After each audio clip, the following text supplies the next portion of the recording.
Does that apply to me, mine?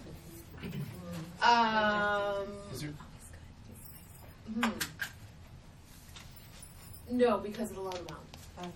That loan amount was for 200 or better. Is it a lock-in fee? No. No. No. No. It's just best efforts delivery. You know, they can't lock and float and go somewhere else. Yeah. I mean, I'd get penalized. Good morning, everybody. Thanks for joining Good us. morning. I'd like to tell you about a gentleman who's achieved great results in the real estate industry.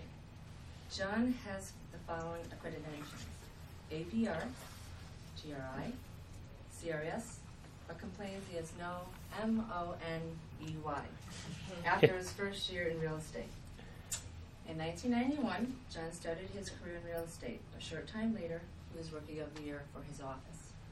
In 1992, John won a gold medal in Massachusetts Taekwondo State Championship, which qualified him to compete nationally, where he had an opportunity to try out for the United States Olympic team. In 1994, John closed 63 transactions. In 1995, 81 transactions. In 1996, he closed 90 transactions in just 9 months with a 7% on each listing.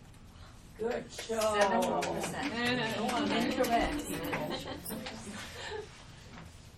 The year after that, John became sales manager and then senior vice president for one of the country's largest real estate companies, where he was company's top recruiter.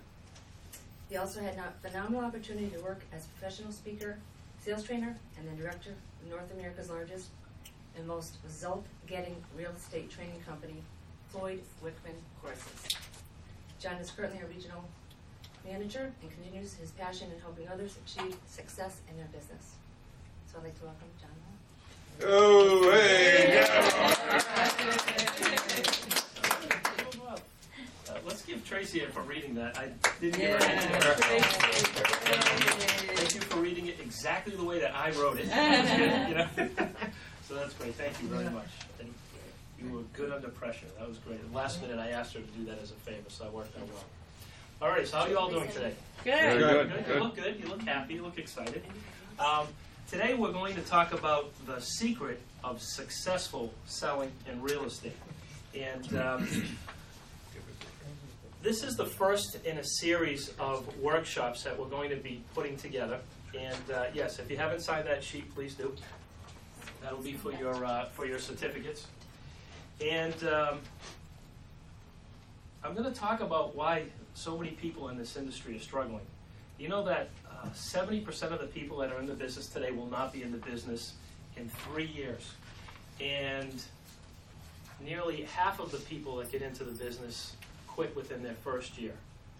This industry has a higher attrition rate than the insurance industry. You know? and there's a reason why. And the reason is they don't know the secret to successful selling. The good news is, after this session, you will, right?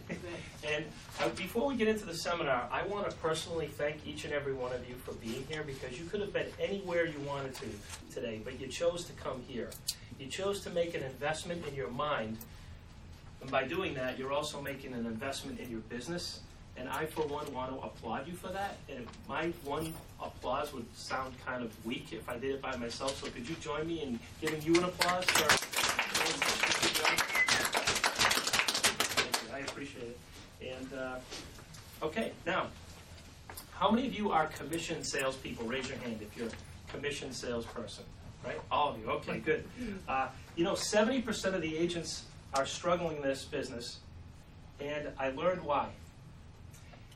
Sometimes you can learn things just by looking at real estate agents, looking at their business cards, because you can see on their business cards they have words like marketing specialist, real estate consultant, realtor, marketing specialist, all these different titles on business cards. Accredited buyer representative, certified residential specialist. But what we're not focused on is the one title, and that is the one thing that you have to be in order to be successful in real estate, and that is a salesperson. And some people associate the word salesperson with things that aren't really positive. And so some people get into real estate saying, well, I don't want to be in sales. Go ahead, laugh. Right? I don't want to be in sales. I just like homes, or I like people. But real estate is largely a sales business. And so one of the secrets to success in real estate is that you have to know something. You have to know that you have to be many things in this industry. But to be successful in real estate, you have to be a salesperson. And if you go to your second page, I'd like to ask you to fill that in on that first line there.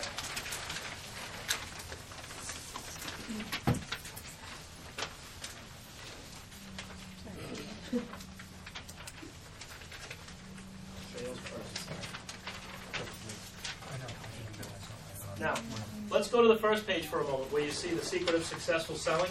We have a little mini quiz here for you. We're going to do a little countdown from 5 to 1. Question number 5. Most people entering in the real estate business have A, high expectations, B, low expectations, or C, no expectations. A is correct. I don't know, you had a statistic yesterday, 37% of the 1.3 million realtors didn't sell a house last year. Absolutely. That's a person with no expectations to me. Well, no, they have the Oh, yeah. expectation. They just didn't get it. High expectations. Yeah.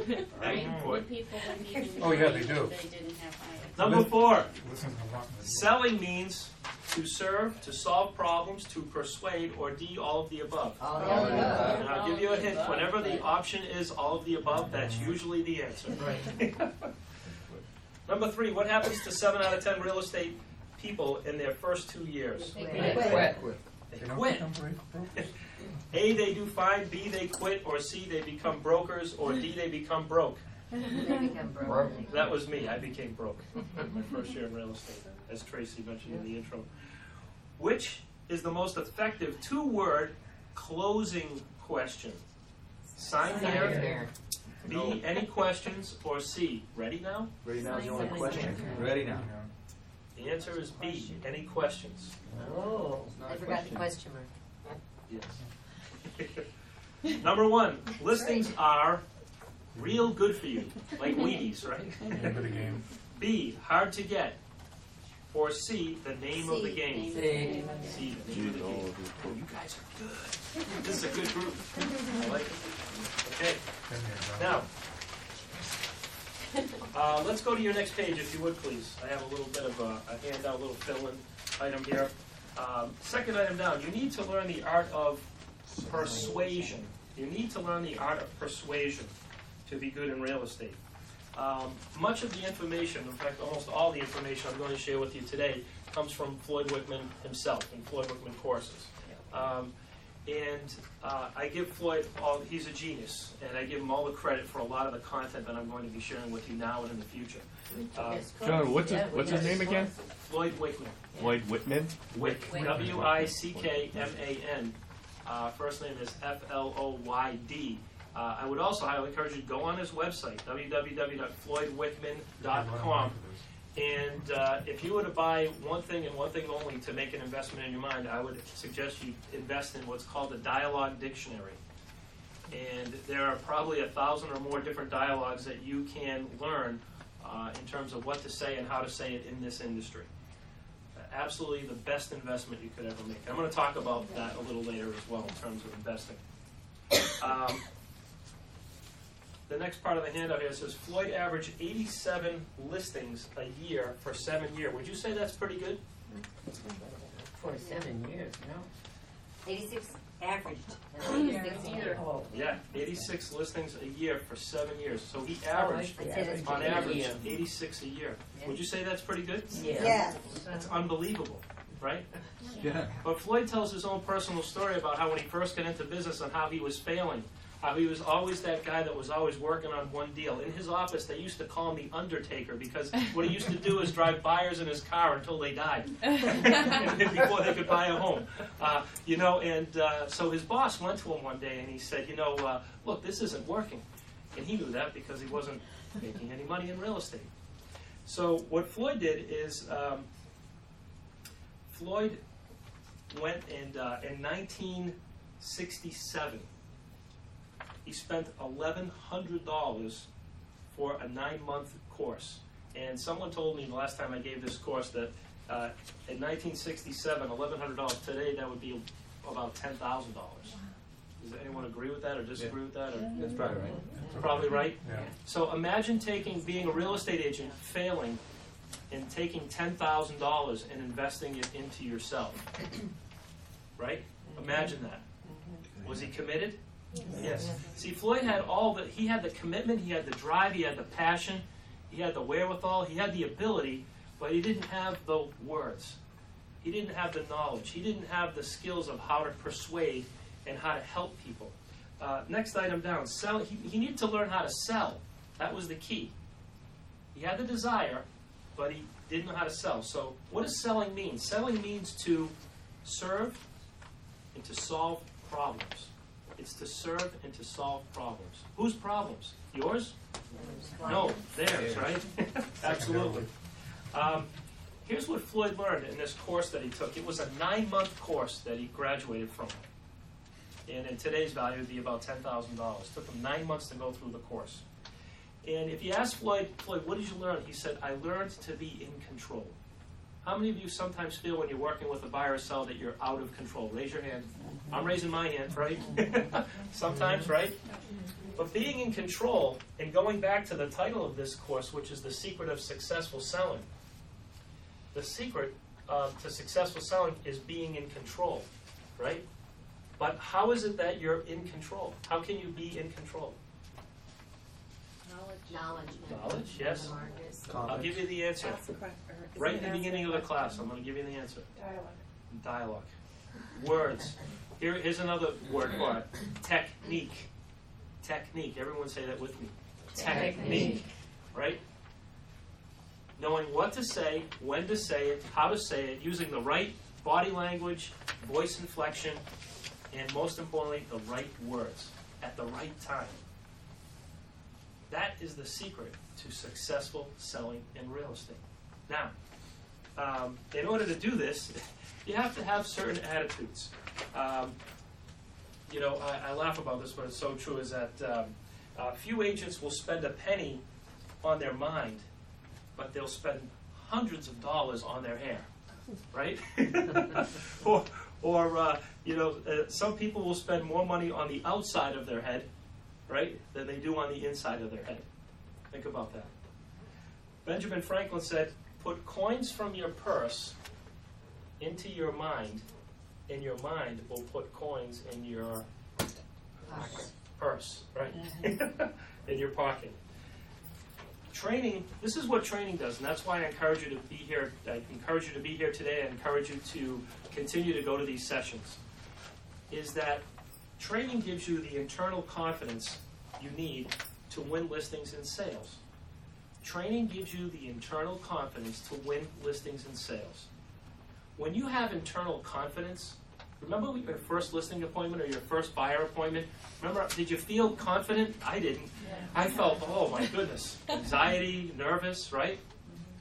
You could have been in this business for 23 years or 27 years or 35 years, but there's sometimes, in some ways, somebody can say something to you that makes you nervous. And for different people, it's something different. For some of you, it might be, will you cut your commission? For other people, it might be, I only want to give you a 3-month listing. For other people, it might say, well, I want to think it over before I write up an offer on that property. And you don't feel like you're in control. School is never out for the pro. Pros always go to training over and over and over again. In fact, the more training you go to, the more internal what? Confidence you have. Now, do you think you do better in sales when you have internal confidence? Yes or no? Yes. Say yes. All right, good. Absolutely, right? So, there are 3 attitudes that you must internalize before you can move forward. In other words, I can't just stand up here today and say, okay, here's the secret of successful selling. Know what to say, when to say it, how to say it. Good night. Have a great day. Because that doesn't work. You've already heard that before. You may have heard it dozens of times. So here's what I want to impress upon you today. And by the way, this is a training workshop. I can only, in these sessions, make you aware of what it is that you need to know, but I can't change you. I can't change the way you feel. I can't change the way you think. And I can't make you walk out of here a better agent this morning. Only you can do that.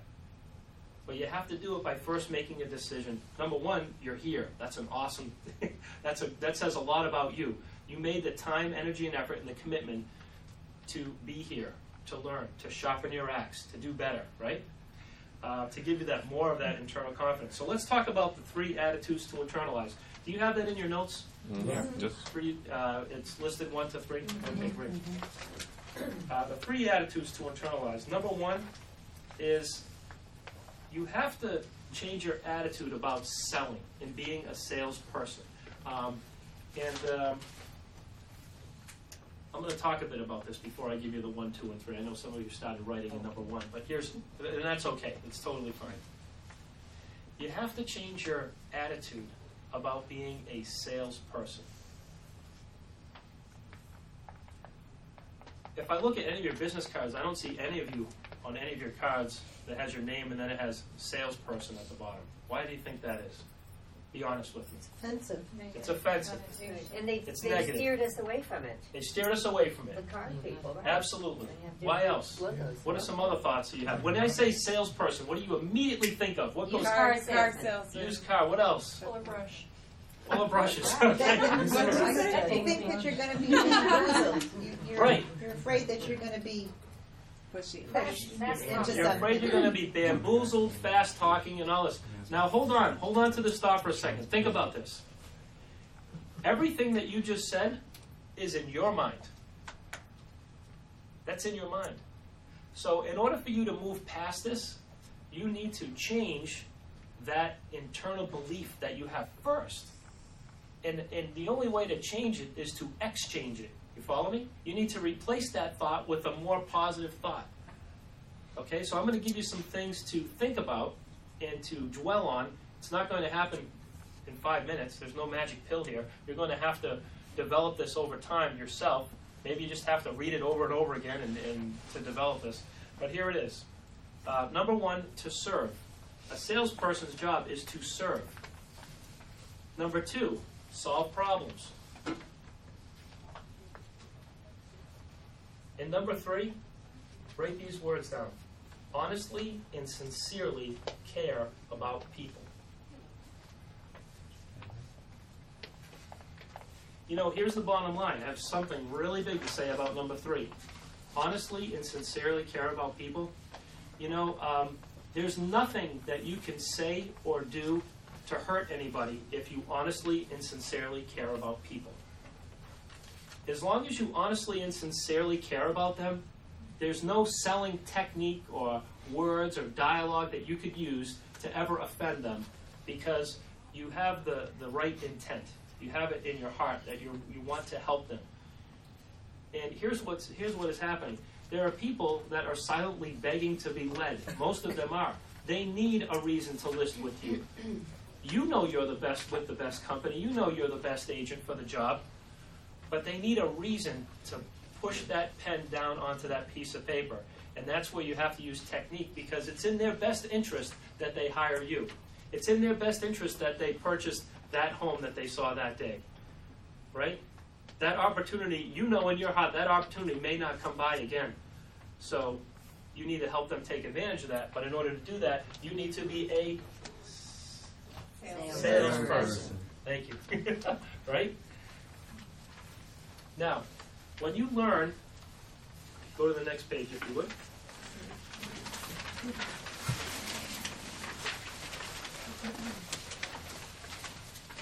Write these words in. When you learn the words,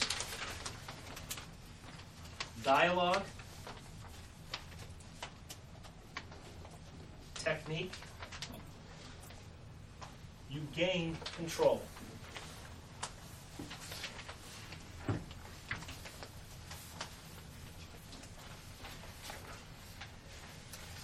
When you learn the words, dialogue, technique, you gain control.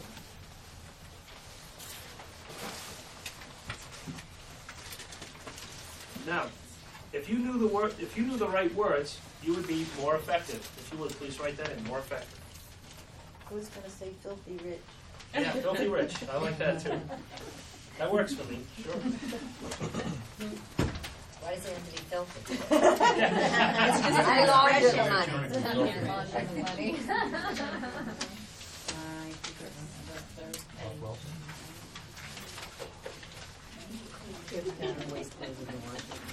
Okay, next item, I want to share something with you. Now, when I say you need to learn words, dialogue, and technique, there are three different things that there are three different reactions or reasons why people resist and they fight that.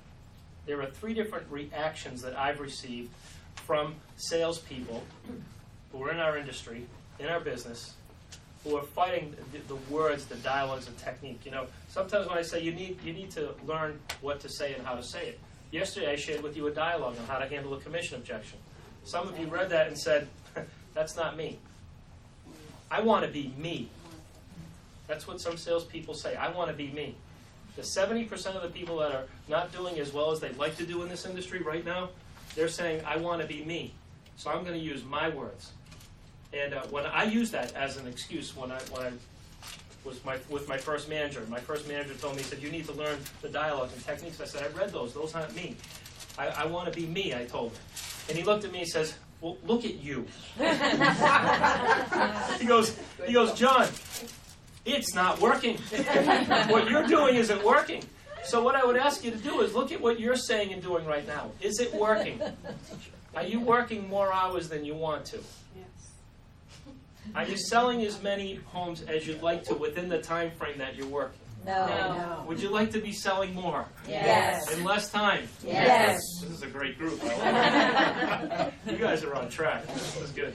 Now, It's hard, but we're doing it. yes. Thank you. It's appreciated. Out of all the people in the industry, okay,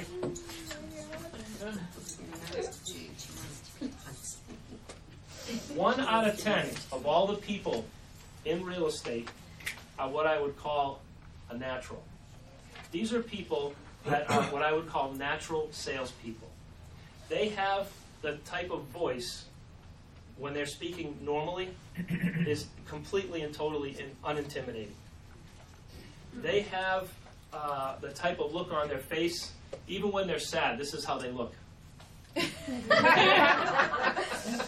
You know, I have this vision that when they're sleeping, this is how they look when they're sleeping. 1 out of 10 have the natural ability to be really good in sales without learning the words, the technique, the dialogue. They're just naturals at it. But here's what I want to caution you on. If you're like me and you're one of the 9 out of 10, if you're like me, then and you don't have that natural born ability, be careful who you model yourself after. Because you can't always get away with what other people get away with. You know, I have a couple of stories that I can tell you in regard to this that I think are pretty powerful. There's back when I was a real estate agent, there was a woman that I worked with. A salesperson. Thank you. Thank you very much. Back when I was a salesperson, by the way, I'm still a salesperson. I'm just in a different role now. And there was this woman that worked in our market area, and she was a sweetheart. Everybody loved this woman. But this is how she would show a house. And I can tell you that when I knew she was incredibly successful. And I thought to myself, wow, if I could just watch and model her and do what she does, then I could be successful like her, right? Makes sense. Modeling, you know, you hear that a lot when people want to become successful. They want to model other people. So what happened was I went on a showing with her, and they were, it was my listing. I had to show this listing. It was an accompanied showing. And, of course, when I showed a listing, I just got out of the way, but I wanted to hear what she was doing and how she was doing it.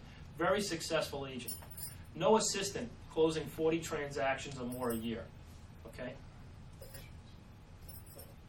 She walks in the house, a young couple, and she walks in, and she has a Danish accent, and I'm probably going to screw it up a little bit, so bear with me. And she walks in, and she looks at the couple, and she says, "Go ahead, go." She looks at me, she says, "Hey John, how you doing?" I said, "Good." So we're talking a little bit back and forth. I'm thinking to myself, she's not showing the house, she's not selling the house, letting the house sell itself, right? So they come around, they look at the house, she looks at them, she says, "So what do you think?" And they look at each other and they go, they don't really say anything. She says, "Diane, come over here." She grabs Diane by the hand, pulls her over to the kitchen sink, and makes her stand there and forces her to look out the window. She says, "Look at this. See this yard out here? Your kids could be playing in that yard while you're doing the dishes, while your lazy husband's sitting on the couch over there doing nothing with his feet up reading the newspaper. Yeah, Bob, I'm talking about you." And I'm just sitting there going, I could never get away with that in a million years. And I thought to myself, you have to be careful who you model yourself after. There's no way that I can get away with that. There was another gentleman that I used to work with, and he actually became a good friend of mine. And what would happen was he was very successful. He also would close anywhere from 30 to 40 transactions, depending on the year. And he's still very successful in the real estate industry today. But he had a style about him that was unlike anyone else. He had a very strong Greek accent. And sometimes it was even more really difficult for people to understand him. So he would get on the phone. He loved new real estate agents. Loved new real estate agents. And what he would do is he'd have them come up and sit next to him at his desk. And he had his desk set up here, and he had a chair right here, and he had it all set up. And in front of his desk, he had a bunch of words, scripts, dialogues, techniques, all plastered in the front of his wall. And he had a headset, and he would get on the phone, and he would read the scripts and the dialogues and the words to prospect for sale by owners, sphere of influence, just listed, just sold, for sale by owners, you name it, and he would make the calls. So he got extremely good at this. And there was one gentleman who sat behind him that ended up leaving and quitting the business because this gentleman was trying to model himself after the person that was sitting in front of him. Right? So the gentleman that's sitting in front of him, who has a very strong accent, even though he had the words and the dialogue and all this, eventually he'd get off track, which I don't recommend you do, but because of his style, he got away with it. You know the alternative choice closing technique? Do you? Don't you? No? Alternative choice closing technique is, would you like me to come by at 6 or would 7 be better? And either one they pick, you win, right? This was his technique. We would spend 2.5 hours practicing, rehearsing, and drilling the alternative choice closing technique. You know, would come over at 6 o'clock, would 7 be better, blah, blah, blah, blah, and we go on and on and on, right? Jim would get up to his desk, he'd get on the phone, he says, "Can I come over or what?" You know? And people would say, "What?" And he'd say, "I'll be right there." And he'd hang up the phone, he'd go out on the appointment. So what Jim used to do with the new people is he would say, he says, "Will you buy me?" He said, "Have you tried calling?" He said, "Yeah, I've tried calling. I haven't had much good success with it, and I've called some people. It's not really working." And Jim would say, "Well, sit down. You can listen to me call, and let's make a little wager. If I get an appointment within the first 10 phone calls, you buy me lunch. How's that?" And they would say, "Yeah, go for it," right? Okay, great. With literally, honest to God, within 4 to 5 calls, Jim would get the appointment. Now, I couldn't do that. I can't model myself after Jim, right? So be careful who you model yourself after. Some people have success because they're in this category right here, all right? So for everyone else, you have to learn what to say, how to say it, when to say it, okay? Now, so that's one reason that I get. Some people say, "Well, I want to be me." Another reason why people resist and reject and try to talk themselves out of it is they say, "I don't want to sound like a con artist." Right? I don't want to sound like a con artist. Listen, right in your notes, it says the difference between a pro and a con is what? I said it earlier. Intent. Intent. Listen, a professional and a con artist both use technique. Right? It's just one is looking out for the best interest of the person that they're with, and the other person is only looking out for their best interest. You follow me? Yep.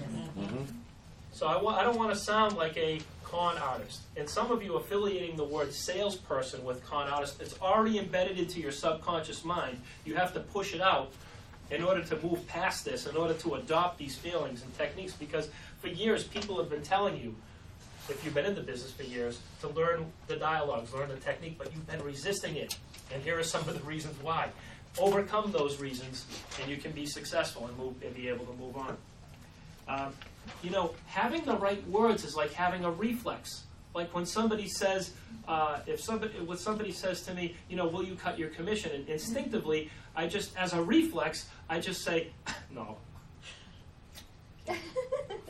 It's just a reflex.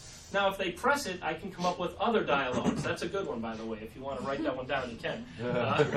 No. It's called the No Way Jose technique, and it works pretty well.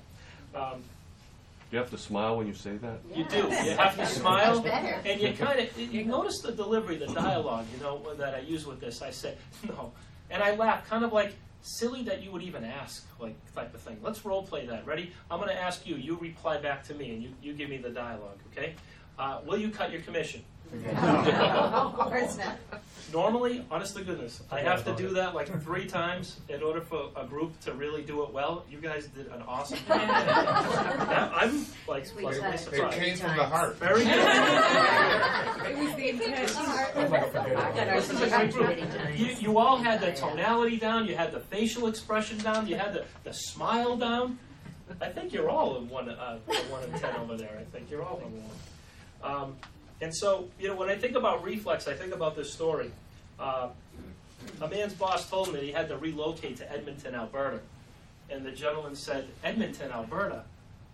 The only thing in Edmonton, Alberta is lewd women and hockey players. And the boss said, and the boss said, I'll have you know my wife is from Edmonton, Alberta. He said, oh, what team does she play on? That's reflex, okay? That's reflex. Here's the third reason why people resist dialogue, technique, and words, okay? They say, I have a bad memory. I have a bad memory. Everybody, work with me. Help me out. You ready? Happy Birthday to you. How do you know that song? Repetition. Because we have a Over good memory. and over, because you have a great memory, absolutely. Over and over and over again, right? Now, if you could learn that song, or many other songs, couldn't you learn what to say? Yes. When somebody gives you an objection or a technique or something that they're using against you, here's what is beautiful about real estate. There are a limited number of objections that you're going to get from buyers and sellers. They're limited. They're not out to infinity. So you can learn what to say in regard to all of the objections that you come up against. Okay? Now, so today I'm going to teach you I'm going to share with you today what Floyd affectionately calls his 5 money makers. Okay, I promised you in that brochure, when we talked about the seminar, I was going to give you 5 money makers to help you move forward. Now, this is one that you would use if you're confronted with an objection. Okay? Let me give you an example. Let's say you ring the doorbell. They open the door, you walk in, you say hi, and the first thing they say to you, Becky, is, we're not going to list with you today. Here's what you say. You ready? Write this down. No problem. No problem. That's a good one. Yeah. For anything. For anything, absolutely. For anything. What's funny is that a lot of people do come back and tell me stories of how they use these in their personal lives with their spouses. With their keep that in mind. If you keep that in mind, this gets funnier. This gets funnier. This gets better. Now, Me too. second moneymaker number 2. You ready? This is when, let's say you're looking through a property and it's a listing opportunity. And Rose, you're over there, you're looking at the property, and you look up in the ceiling, you see a stain in the ceiling. And Rose, she's good. She doesn't say anything. She just looks at it and goes. And what does the seller say? Should I Should I paint that? Is that a problem? And Rose, because she's a pro, she says, I would. Yeah, I would. Try out your husband. Yeah, right. And then you'd be painting the ceiling. Yeah. You're right. I have. Yeah. But only for very close friends. So let's role play this together. Let's use it in terms of a buyer. Buyer says to you, should I make a full price offer? You say, I would. you know, sometimes less is better. The average agent goes, blah, blah, blah, blah, blah, blah, according to the market analysis and the CMA and the blah, blah, blah, blah, blah, and if he loses property, blah, blah, blah, and they just keep talking and talking and talking and talking. Next thing you know, they've changed the subject. And they're talking about, you know, and the buyer looks at their watch and says, oh, geez, I've got bowling tonight. I'm going to have to run. And you've talked yourself right out of a sale. If you would just simply say those two words, I would, you'll make, with these 5 money-making dialogues, I guarantee you, if you use them, you'll make at least an additional $10,000 this year, just by using these techniques alone. Guaranteed. Number 3. John, Yes. let me just back up 1 second. Sure. What if I wouldn't? Yeah, What do you if I mean? wouldn't? Should I make a full price offer? My opinion is, no, you shouldn't make a full, you know, what if my honest answer, you know, if we're honest and sincere? Yeah, absolutely. Well, that goes back to what we said earlier. Number 3, honestly and sincerely care about people. But what I'm saying is that but that's an exception, right? There are exceptions to everything. But absolutely, positively, if you know they're going to lose their property if they don't put a full price offer on it, and you know in your heart that this is their home. I mean, this is the one they've been looking for. And they come back to the office, and the wife is saying, you know, look, honey, we got to get this house. This is the one. We're getting it. And he says, you know, don't worry, maybe we should put in a low price offer, you know. You know, should we put in a full price offer? And you would say, I would. Yeah, absolutely. It's going to always default to do what's in their best interest. Okay. Now, what if you're working as a seller's agent? And they say, should I put in a full price offer? But you know that somebody put in an offer for less before and it got accepted. What should you say? I would. Yeah. Right? Because you're representing who? The seller. The seller on the property. Absolutely. We don't So do you're- seller though. What's that? We don't do We seller don't. rates. I know. I'm just trying to make it. Okay. Thank you. So use the point, I would. Saying less is better. That reminds me of this little saying. Remember this, 10,000 Philistines were killed with the jawbone of an ass, and just as many listings and sales are lost with the same weapon. I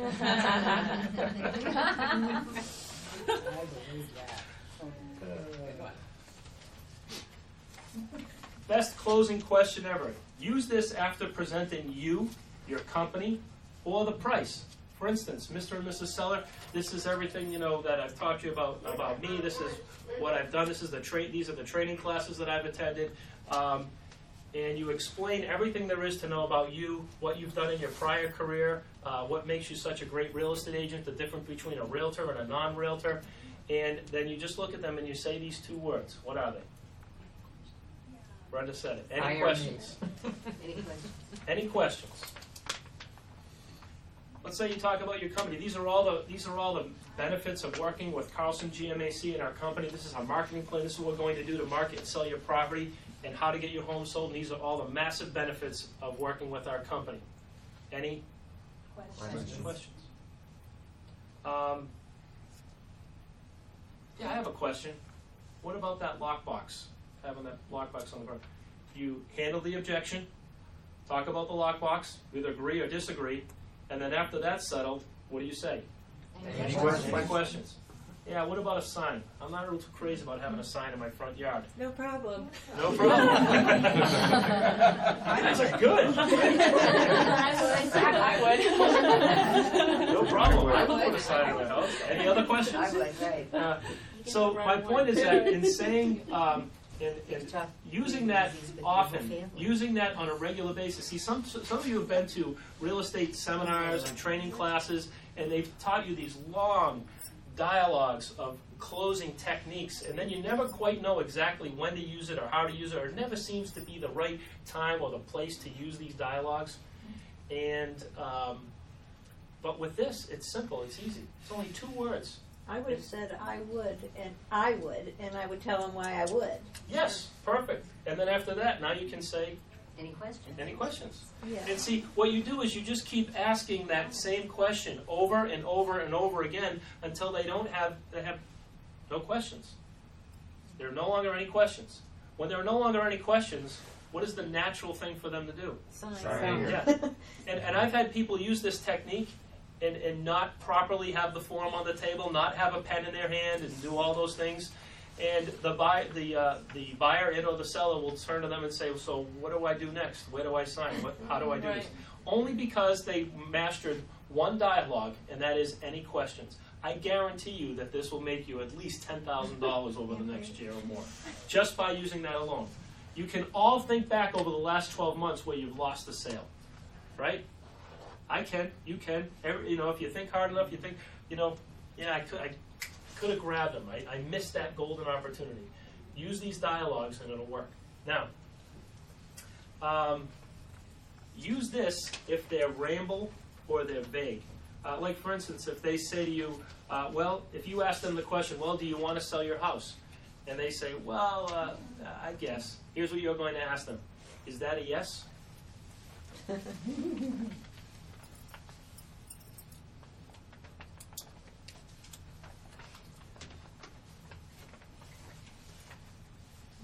So, Brenda, let's role play. What I'm going to do is I'm going to ask you, do you want to sell your house? And you go, well, I guess. Okay. Well, now, listen to how this works. So, Brenda, do you want to sell your house? I'm not sure this is a good time. You, What? And you Wait a minute, I'm the agent? no, I apologize. I thought you were writing while I was talking. don't fit well in here. It didn't work. All right.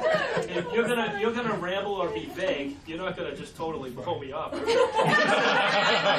would have never even gone to your house. I would have never even showed up on the appointment. That was the case. You're tough. Thank you. No, this is good. So just say, you should use the words, well, I guess. You say that, okay? Ready? Brenda, do you want to sell your house? I guess so. Is that a yes? Yeah, I guess. Sounds like a yes to me. Are you sure? Yes, I'm sure. Now, you see where I got to her? That's number 5. Are you sure? Do you see how I brought her there?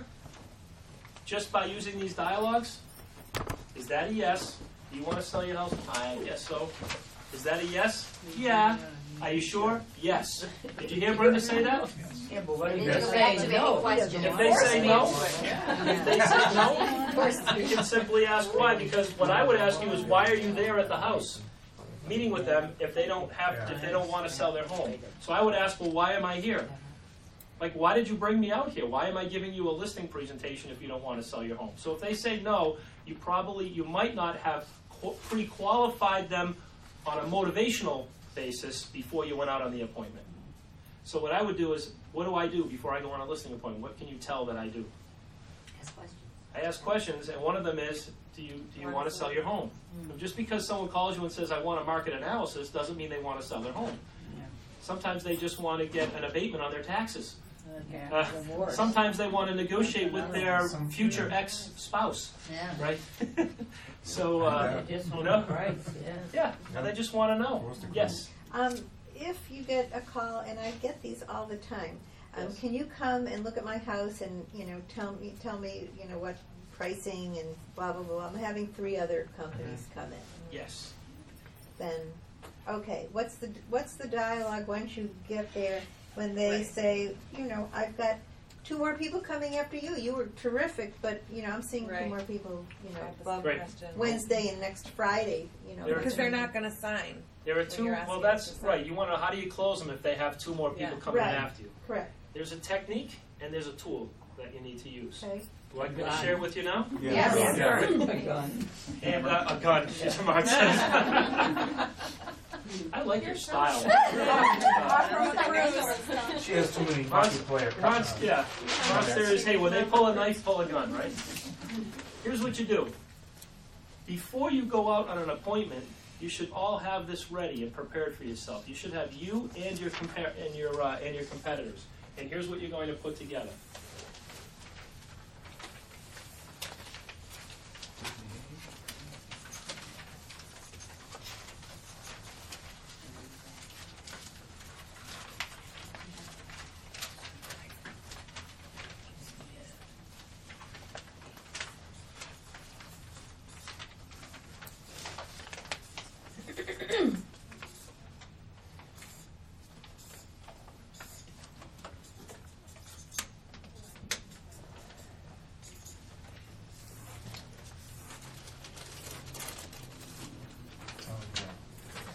is called the comparison flow chart.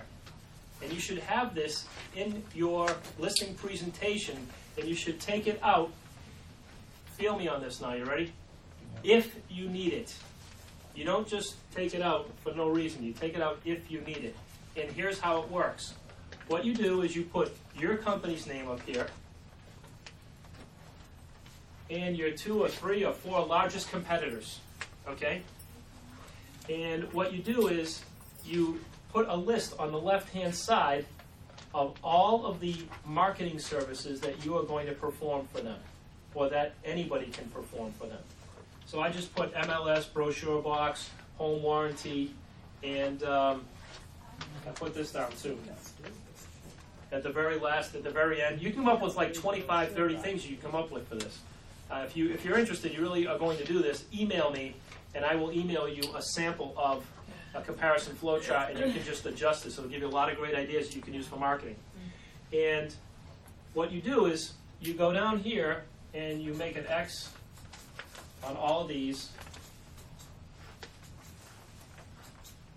Okay? And you look at the competitors, and you go to the bottom and you add it up and you say 4, 3, 1. Now, you say put your largest competitors, is it the ones that are interviewing?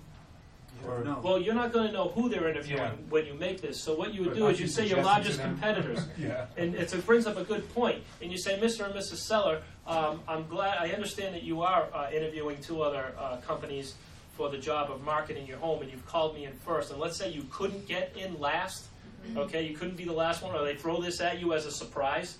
And let me ask you a question. What are the 2 other companies that you're talking to? And they say, well, we're talking to On Track Realty.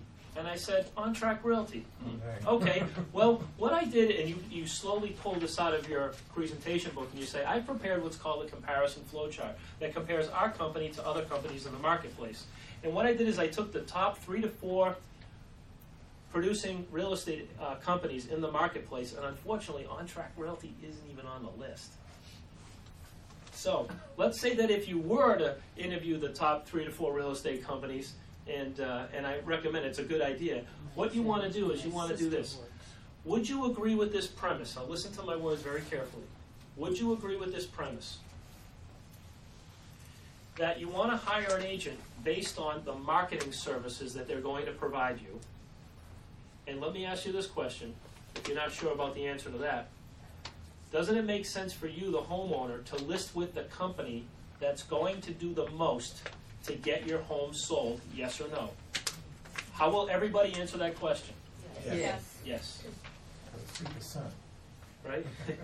So based on the fact that you want to have all the marketing services available to you and you want to list with a company that's going to provide you with the most services, I'm going to save you a tremendous amount of time so you don't have to meet with those other 2 agents. And what I've essentially done is I've done your homework for you, and I've prepared what's called a comparative market analysis.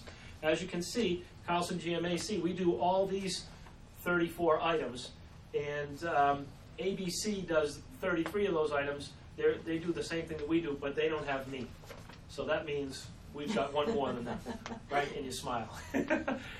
Odds are you're going to have a lot more than the next nearest competitor, of course. And then XYZ, well, of course, they have less, and WHY, they have less, and On Track Realty, well, they're not even on the list.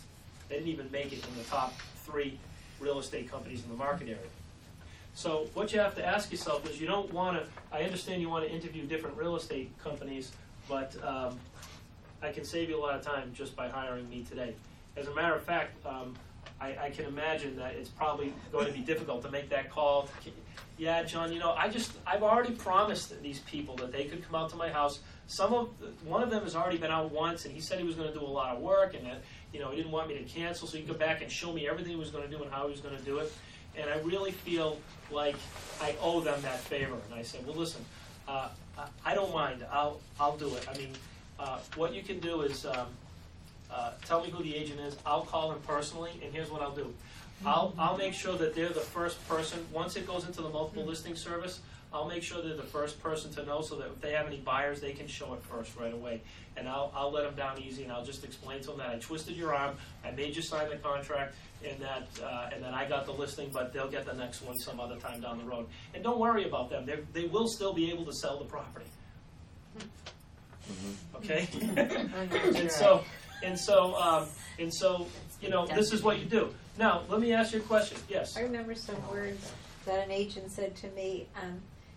She told her customer this, and I'll never forget it as long as I live.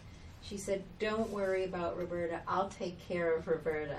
And she really did. She screwed me royally. Oh. But I mean, that was her words. If this other person said, "Well, what about Roberta?" "I'll take care of Roberta." I've had that Yes. 2 or 3 times. Yeah, So I don't I like- wouldn't use Well, listen, that. how do you think I learned it? Somebody Who used was it against me. Yeah.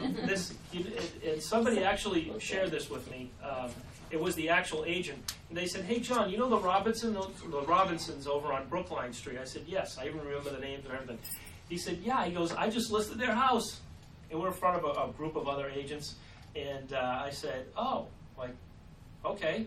They said, "Yeah, they said they knew you." I'm like, Yeah. "Yeah, I mean, they have my," he goes, "Yeah, they have your business card on the magnet on the refrigerator." I'm like, "All right." I'm like, "Where's this going?" He said, "Well, when I was meeting with them, they said they were going to call you, but I told them that, don't worry, John and I work together all the time. I'll let them know." And everybody laughed, and it was funny. I'm just sitting there going, wow. And it worked. Exactly. So, you know what? It works. You know, sometimes it works for you, That's sometimes very it good. works I against work you. with her or him all the time. You Yeah, know, we work together should, on we'll a work regular it out basis. if they have a buyer. We're constantly co-broking. Our company works with cooperates, their company. But here's the thing: if you want the best of, if you want the best of I've both had that worlds, happen. if you want the best of both worlds, show them that you're going to do more. And by the way, if you come up with a lower number over here, what do you have to do? Don't worry. Don't show it to them. You need to. Invent it and something Yeah, else. you need to come up with more things to do. Something else. Separate one. and What two. they're gonna bring up though is that, well, the other companies, they're only gonna be charging 4%. Oh, that's a whole other seminar. Yeah, Absolutely. they're gonna bring that up, yeah. Yeah, well, I can see why they would charge less. Look what they're providing you. Yeah, they don't need some phones. You know, what's more important is what you're going to net in your pocket. And would you agree that if I could, now, would you agree with this premise, okay? More marketing services equal more prospects. In other words, the more we do to market a property, the more people will be interested. Would you agree with that? Yes or no? Yes. Yes. Yes, okay. Now, let me ask you this. If you're having an auction, do you get more money when there are 2 people there or 200 people there? 200, yeah. Oh, so the more prospects equals more money then, right? Is that what you're telling me? See, you're telling me. Is that what you're telling me? Yes. You're telling me that more prospects equal more money for you in your pocket. Because if we get enough people interested, we could even create an auction-like atmosphere and have 2 people bidding on your home at the same time. If you're really concerned, you know, I charge 7, they charge 4. If you're really concerned about that 3% difference, why don't we do this? Why don't we add 3% to the sale price, have me work that much harder to get you that amount of money, and I'll get the property on the market. You'll have a full-blown marketing program on your property, and I'll be able to net you more money in your pocket. Because based on their marketing plan, you might not even get a buyer on the property. Does that make sense? Any questions? No problem. No problem. No problem. So, yeah, okay, great. So you see, now listen, gang, follow me. Yesterday, somebody said to me, "Yeah, John, why don't we take you out on the appointments with us, right?" Well, listen, how did I learn this stuff? I'm going on appointments. I practiced, drilled, and rehearsed on a regular basis. The first year I managed, we got together as a group, not the whole office, but those who were producing less than 12 homes a year. It was an office policy that we all get together in a room similar to this size, and at 8 o'clock in the morning until 8:45, we would practice, drill, and rehearse our scripts and dialogues. All of us. But we had flashcards, and we would just read them to each other. And they'd read them back, and we'd read them to each other, and we'd read them back. Every morning. And then, so let me tell you something. It produced a lot of successful real estate agents who are still in the business today because they now knew their words. One gentleman was Rookie of the Year in the Greater Worcester Board of Realtors, and he had more sales than any other rookie in the entire Board of Realtors. and he was a young gentleman. He was about 20. He was 20 years old at the time, not even old enough to legally old enough to buy alcohol. And he had a face. He looked like he was 12, and he made all these sales. And you know what the biggest comment people used to say to him? The biggest comment used to be, "How old are you? Like, how do you know? How many years have you been? Like, you look too young to know all this stuff about real estate." And he would just smile and say, "I do my homework." And you know what? He'd get the listings time and time again, despite the fact that he looked like he was 12 years old. They listed with him because he knew what? He knew what to say and when to say it. And people perceived him as a pro, and they were so shocked. Like, how could someone be this professional and this knowledgeable and be that young? It's just bizarre to me. It's amazing. It doesn't make any sense. But he knew the words. He knew the dialogues. Yes? You know, when you talked to us earlier about salespersons and the images you have, sometimes when you hear the words dialogue and script, you get that same image. But when you were talking about your group getting together at 8 o'clock in the morning and just drilling and drilling, it sort of brought me back to when I was an athlete years ago in college, and we drilled and practiced to get to a level to be proficient. And there was nothing wrong with it. It was just honest, hard work. And I think that's where we need to go to. That dialogue and drilling is honest, hard work to get to where we need to. What you do in practice, you do in the game. I like that a lot. That's right. That's great. Excellent. And you're Excellent. also not caught off guard. A lot of times with not knowing the right answers because you didn't prepare, you don't know what the question's going to be, where if you're prepared with these 2-word or short phrases, they will come to mind. Yes. I went to a Wickman seminar about a year ago, and just using a few of the dialogues really made a difference. Yes. You just feel more prepared. It's like nothing takes you off guard, Right. which is really important. Yes. And You you're say dumb stuff when you're caught off guard. Yeah, absolutely. You do say dumb stuff when you're caught off guard. Absolutely. Thank you for those comments. They're excellent comments, the three of you. They're great, and they're all applicable. It's so true. And when you say sports, I heard someone else use the analogy to this, is that, when the Red Sox go to spring training, what do they practice?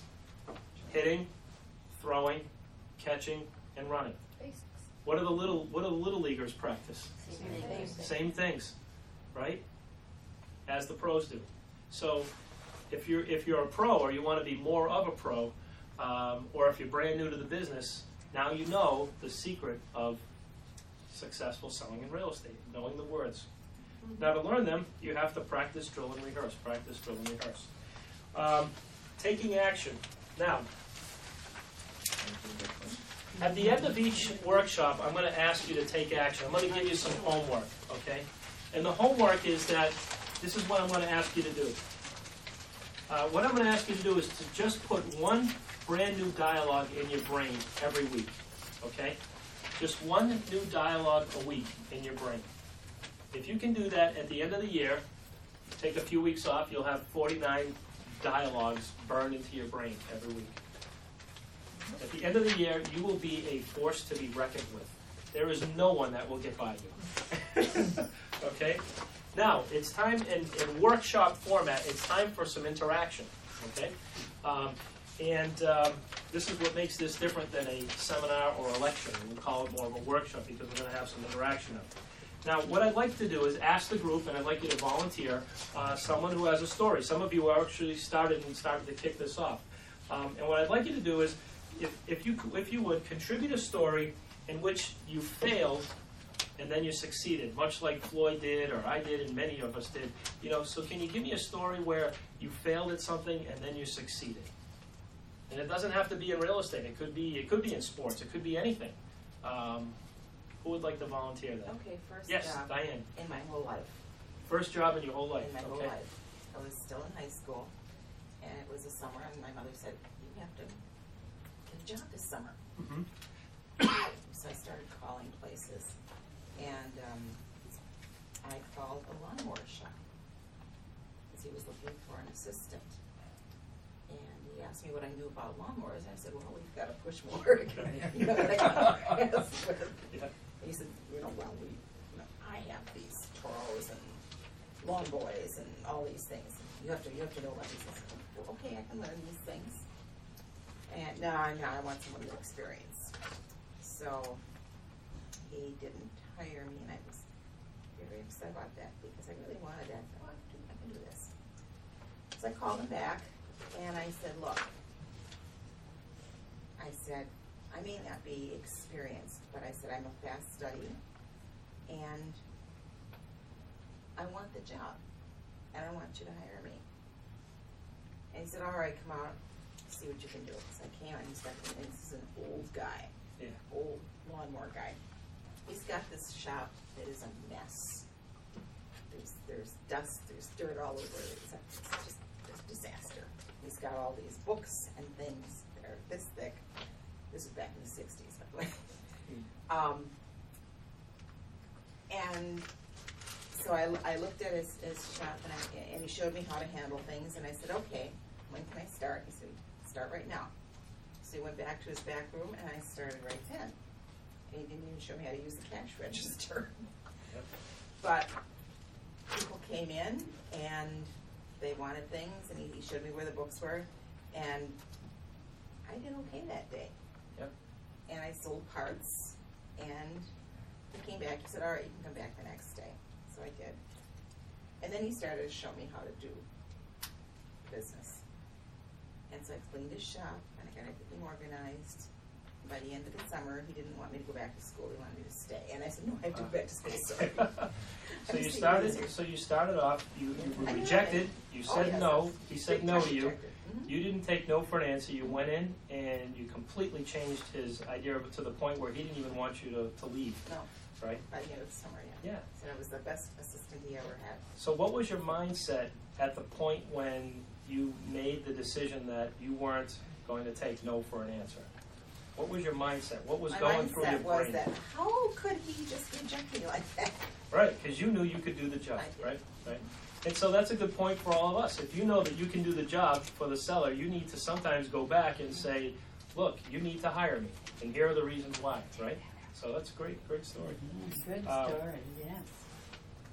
So why am I not incorporating it into my business today? Well, yeah, you should own the Well, largest that's why I lawnmower. asked to make this interactive and ask you to bring up the Should be story, selling because lawnmowers. your story now is going to inspire other people, and it will inspire you too. All that Yes, action. well, hopefully it will. Let's let it settle in, right? Because it's working on itself into your subconscious mind now. What has been your experience in learning and applying new sales techniques? Who can volunteer a story about that? Yes, Brenda.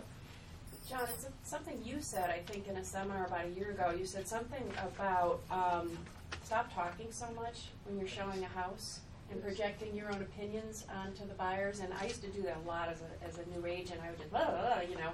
And I remember one time coming into a kitchen and saying, oh, that color is hideous.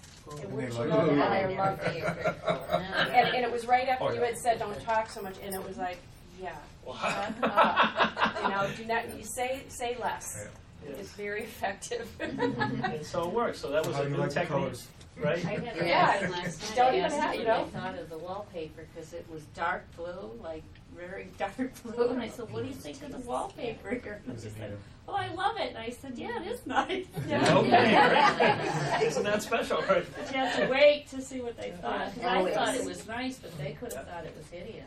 Very because smart. it's so Yes, dark. Paul. When they first introduced trend graphics, I went to do a listing, and I think I was up against Coldwell Banker, which was, it's pretty similar. And one of the things that I showed them was the trend graphic sheets for, again, the area, Long Meadow, and the price range that I thought the house should fall in. And she said, you're the only one who brought anything like that. Wow. Yeah, that's a And, powerful tool. I like that. She hired me.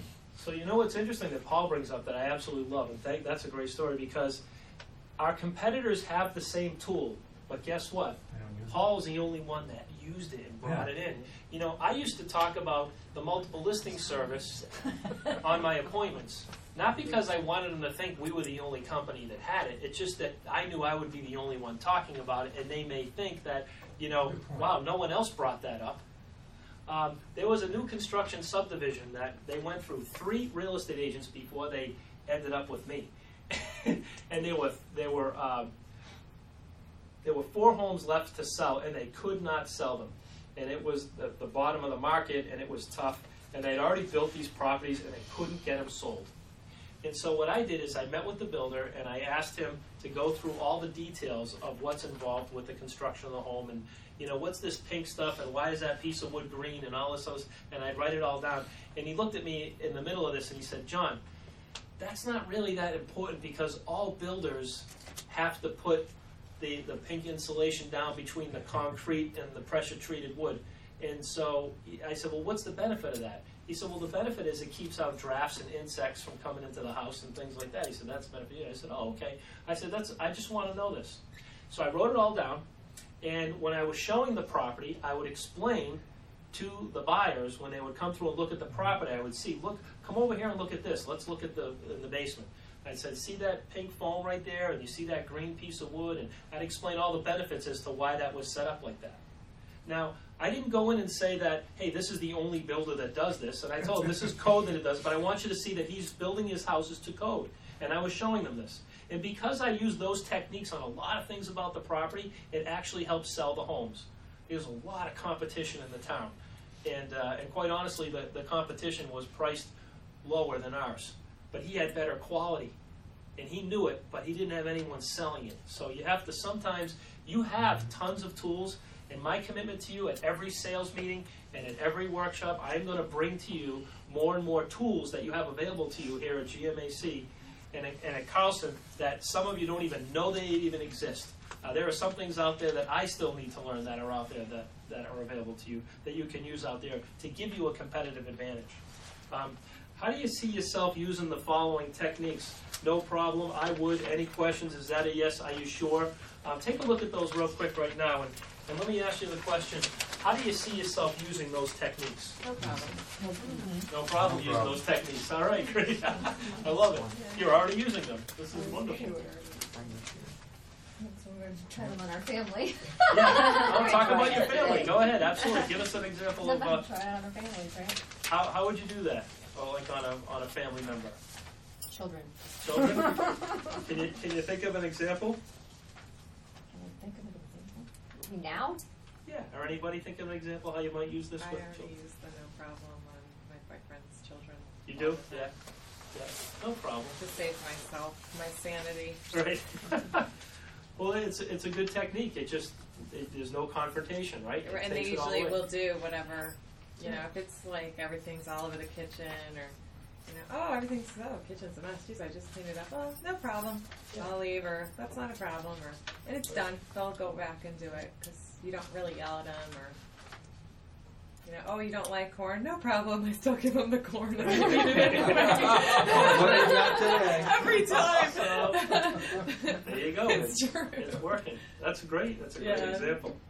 How about other things?